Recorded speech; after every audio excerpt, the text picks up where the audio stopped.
Assalamualaikum warahmatullahi wabarakatuh. Bismillahirrahmanirrahim. Nah, kali ini ketemu lagi sama Bu Rina di materi kelas 10 semester 1. Nah, karena kemarin kita di bab 1 udah bahas tentang ruang lingkup biologi, sekarang pertemuan kali ini kita akan bahas di bab 2 yaitu keanekaragaman hayati. Nah, sebelumnya kalian kalau di rumah belajarnya sambil lihat PPT dari Bu Rina, kalian juga harus menyiapkan buku tulis kalian dan catat apa saja poin-poin penting yang udah kalian pahami dari videonya Bu Rina ini ya. Nah, langsung saja kita bahas untuk keanekaragaman hayatinya. Nah, apa sih yang kalian ketahui tentang penerapan biologi dalam kehidupan masa kini? Nah, ini hubungannya sama keanekaragaman ekosistem. Nanti keanekaragaman itu ada 3, akan Bu Rina bahas di slide selanjutnya ya. Nah, sebelum ke tingkatan keanekaragaman hayati, keanekaragaman hayati ini sendiri merupakan keanekaragaman suatu organisme yang mempunyai beberapa tingkatan. Jadi udah diketahui keanekaragaman atau biodiversitas ini mempunyai banyak sekali variasinya ya. Nah, di sini langsung saja keanekaragaman gen. Mesti kalian pada bingung kan, apa sih Bu perbedaan keanekaragaman gen, keanekaragaman jenis dan juga spesies. Nah, kalian harus ingat-ingat gini. Nah, kalau keanekaragaman gen ini berarti yang berbeda itu gennya. Akan tetapi masih dalam satu spesies gitu ya. Kalau keanekaragaman gen itu yang berbeda gennya tapi masih dalam satu spesies, diingat-ingat.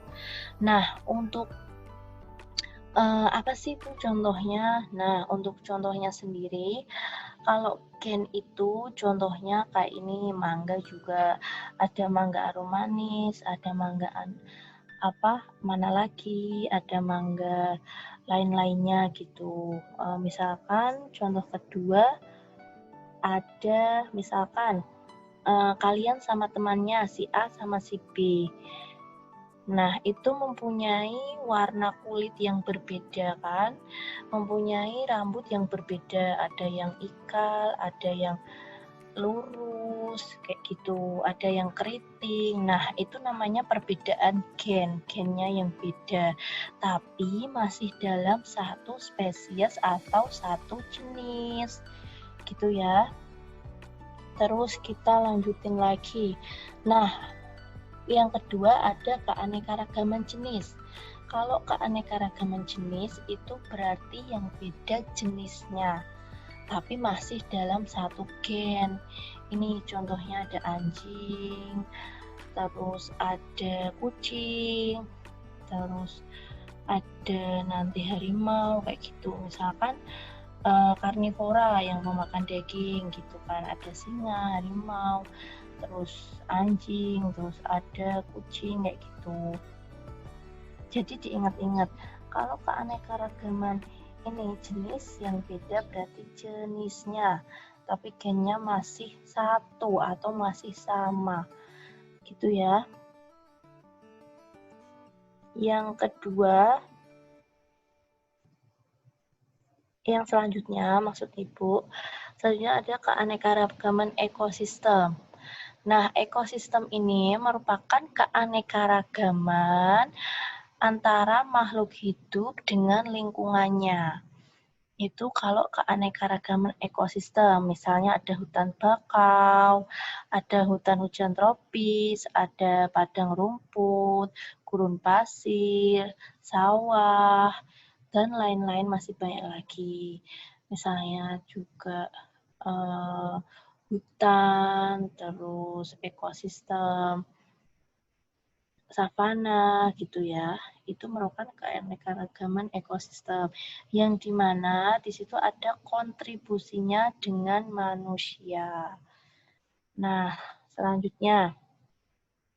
Nah, di ekosistem juga dibagi lagi, ada ekosistem perairan, ada ekosistem darat. Nah, di perairan juga dibagi lagi, ada tawar, ada laut. Di ekosistem darat, seperti yang udah Brina tampilkan, di sini kalian bisa lihat sendiri ya. Lanjut lagi. Nah, di sini juga ada komponen-komponennya. Jadi, di ekosistem, keanekaragaman ekosistem itu ada faktor biotik dan abiotik. Bio itu kan hidup, berarti komponen yang hidup. Misalkan ada mikroorganisme, ada hewan, ada tumbuhan, kayak gitu masuknya biotik. Kalian ingat-ingat aja kata kuncinya bio itu hidup ya. Tapi kalau abiotik itu, kalau yang abiotik itu benda mati. Seperti udara, air, terus tanah, seperti itu masuknya ke abiotik ya. Diingat-ingat. Nah, ini juga ada plankton, nekton, neuston, bentos, perifiton, itu juga termasuk biotik juga ya. Bu Rina lanjutkan lagi. Nah, keanekaragaman hayati di Indonesia juga punya flora dan fauna dan juga mikroorganisme. Jadi mikroorganisme walaupun kecil itu termasuk juga keanekaragaman karena mereka mempunyai perbedaan. Misalkan kalau kalian pernah itu misalkan ngamatin bakteri. Bakteri itu juga bentuknya bermacam-macam, nggak cuma satu. Jadi juga beraneka ragam dan bervariasi. Gitu ya. Nah, untuk penyebaran keanekaragaman hayati di Indonesia, kan ada flora fauna. Yang flora itu ada menurut Van Welsen and Squire, yang menurut Jungsun itu ini bisa dibaca sendiri ya nanti ya. Yang berdasarkan garis Wallace itu loh yang pernah ada di materi IPA SMP. Nah, selanjutnya ini untuk penyebaran fauna di Indonesia. Nih, ada garis Wallace sama garis Weber-nya.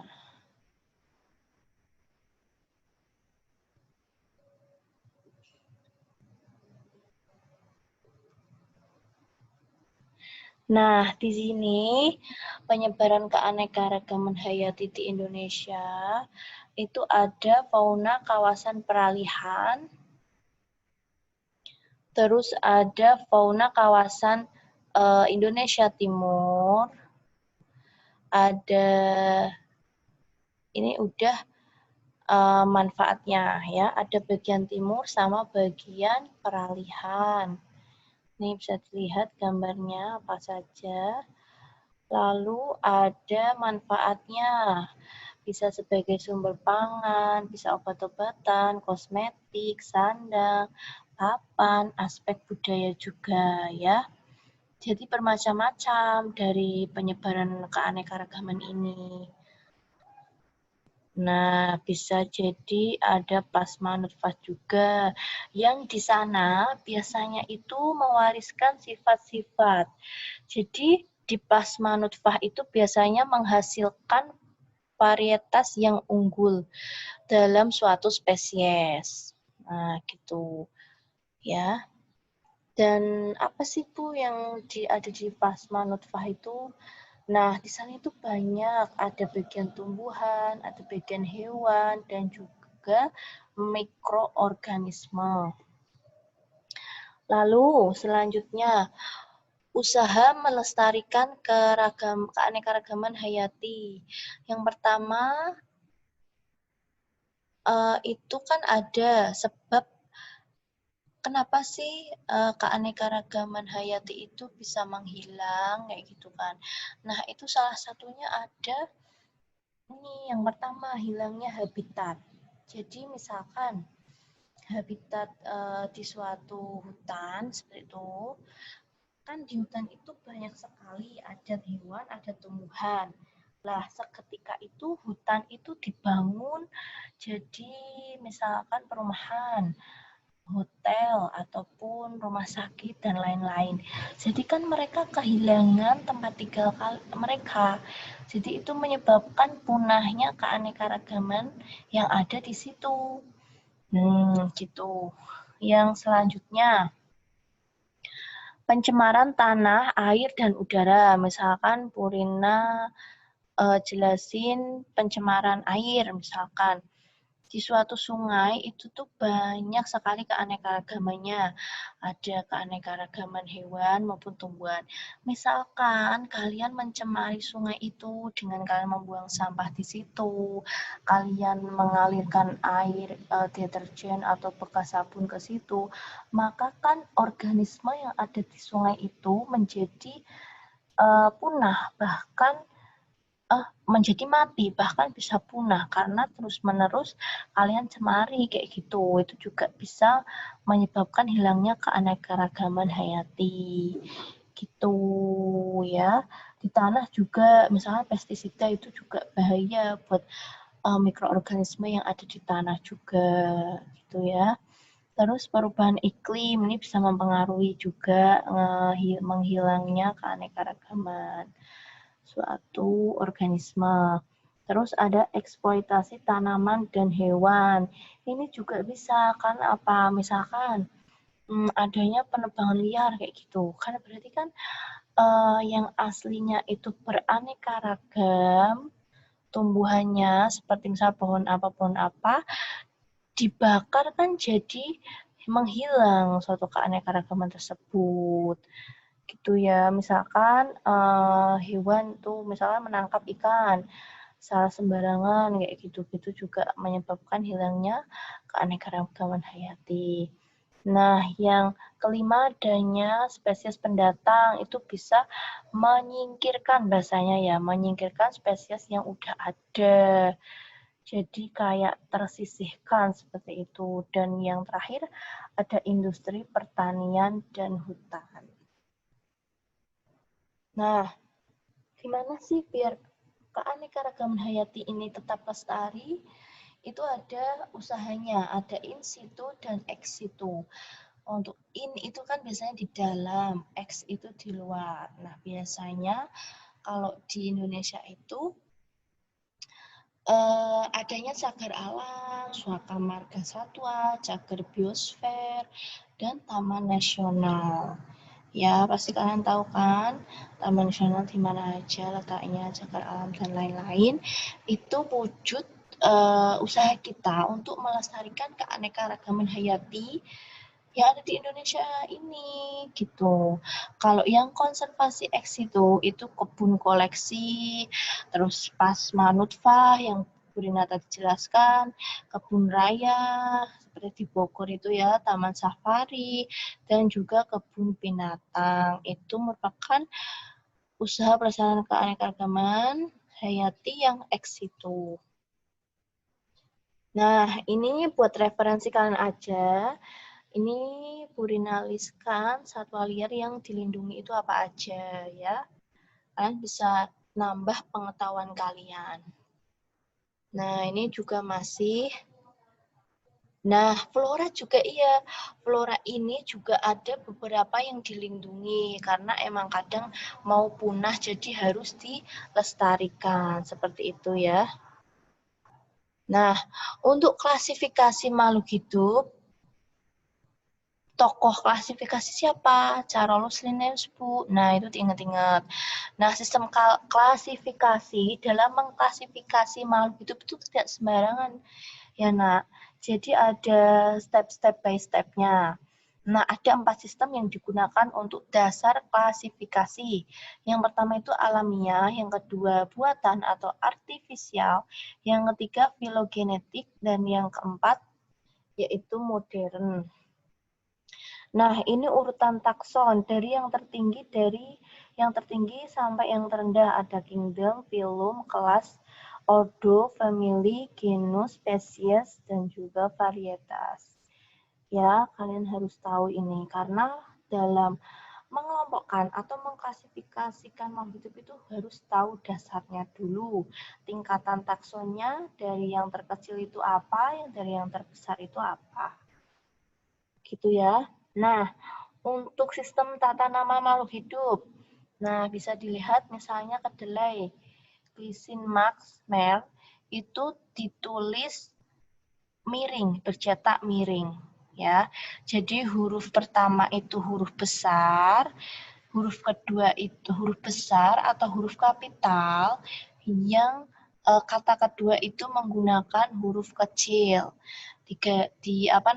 Dicetak miring. Kalau kalian nggak dicetak miring, bisa kok pakai garis bawah kayak gini.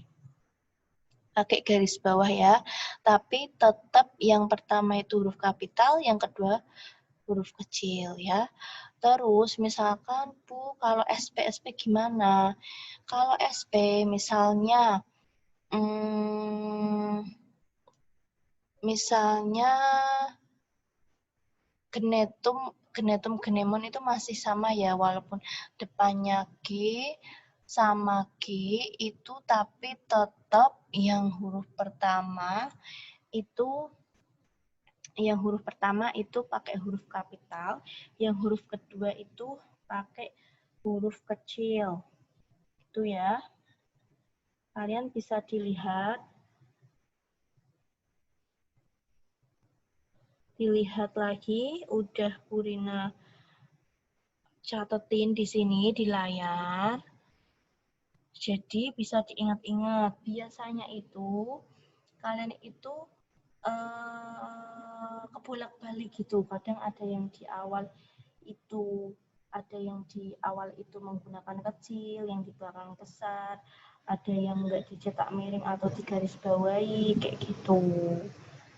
Ya, jadi harus sesuai apa yang udah diajarkan sama Purina. Tuh, kemudian oh ya tadi misalkan kalau yang pakai yang tata nama ilmiah yang belakangnya SP itu gimana? Apakah sama? Beda, kalau yang pakai SP itu di belakang SP itu dikasih titik. Ya, di belakang SP dikasih titik. Tapi kalau enggak ada SP-SP-nya yang enggak usah diberi titik. Gitu ya.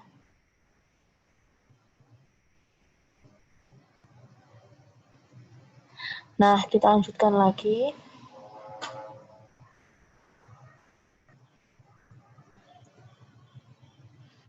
Nah, ini untuk perkembangannya udah revisi-revisi, ada sistem 2 kingdom, 3 kingdom, 4, 5, 6, 8, dan juga nanti pakai domain. Nah, ini untuk identifikasi makhluk hidup, bisa dilihat. Tidak bertulang belakang, mempunyai ruas, gini-gini. Nah, itu termasuk dalam cara mengidentifikasi klasifikasi makhluk hidup. Udah ya, pembahasan di sini udah selesai materi tentang keanekaragaman hayati. Jadi, kalau nanti masih ada yang bingung tentang materi yang udah